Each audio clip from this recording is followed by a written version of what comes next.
Mire figyelj a július 14-én létrejövő újhold során? Sziasztok! Köszöntök mindenkit a Csillagmag Tarot csatornán. Ebben a videóban azt nézzük meg, hogy a július 14-én kezdődő újhold és a következő újhold közötti időszakban, úgymond holt hónapban, mi az, amit növelni kellene az életetekben, mi az, amit vissza kellene fogni, csökkenteni az életetekben, és milyen vakfoltra lenne érdemes ránézni, hogy ebből a 4 hétből, a holt hónapból kihozzátok a legtöbbet. Akik szeretnének mélyebben foglalkozni a holdikus energiákkal, témákkal, vagy rá szeretnének hangolódni ezekre a hold energiákra, ajánlom figyelmükbe a Hold Harmónia csoportot, ahol havi szinten mélyebben foglalkozunk ezzel a témával, meditációk és tarotelemzések segítségével. Nézzük a mostani üzeneteket.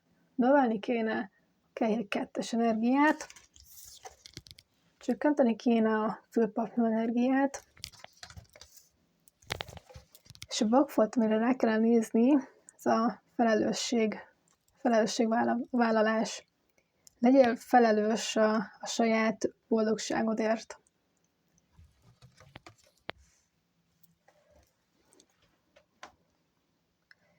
A kártyák azt üzenik, hogy a mostani holt hónapban a kapcsolatokra tedd a hangsúlyt.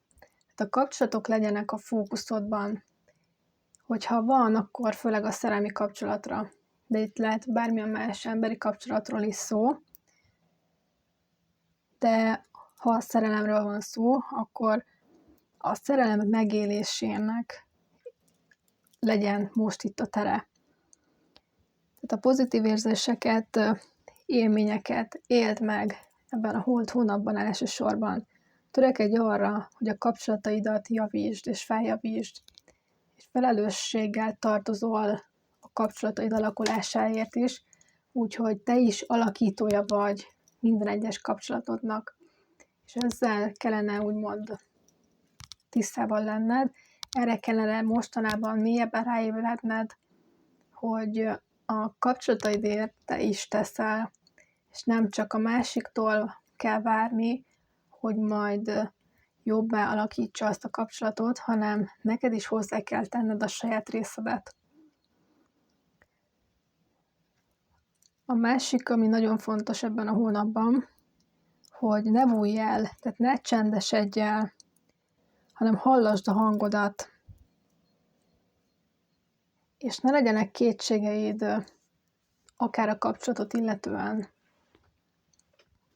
hanem inkább, hogyha úgy az lenne a komfortos számodra, hogy inkább háttérbe szorulsz, elbújsz, elvonulsz, akkor inkább menj előre, és mégis legyél ott a társaságban, legyél ott az emberek között, és mondd ki, ami benned van, mondd ki az érzéseidet.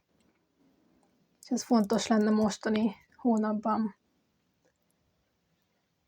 Amit fel kellene ismerni ebben a hónapban, hogy felelős vagy a saját boldogságodért, és a kapcsolatok felvirágoztatásáért is felelős vagy. Tehát neked is van abban felelősséged, hogy egy kapcsolat milyen irányba halad. És te is tegyél érte, te is tegyél a kapcsolatért. Ne csak kétségbe vond a másik szeretetét, figyelmét, hanem te is próbáld megadni ennek a kapcsolatnak azokat a dolgokat, amik előre tudják vinni. És tegyél érte, hogy a számodra fontos emberek jól érezzék magukat a társaságodban. És ami még fontos, hogy ne kételkedj ebben a kapcsolatban. Mert lehetnek benne hullámhegyek, hullámvölgyek, de a végén itt mindig úgymond kisüt a nap ebben a kapcsolatban. És ez tud elvezetni téged a boldogság irányába. Ezek voltak az üzenetek a mostani Holt hónapra vonatkozóan. Köszönöm szépen a figyelmeteket! Akinek tetszett a videó, lájkolhatja, vagy szívesen várom a kommenteket is, illetve egy ilyen elemzéssel kapcsolatban a csillagmagtaró@gmail.com e-mail címre tudtak nekem írni. Szép Holt hónapot kívánok nektek! Sziasztok!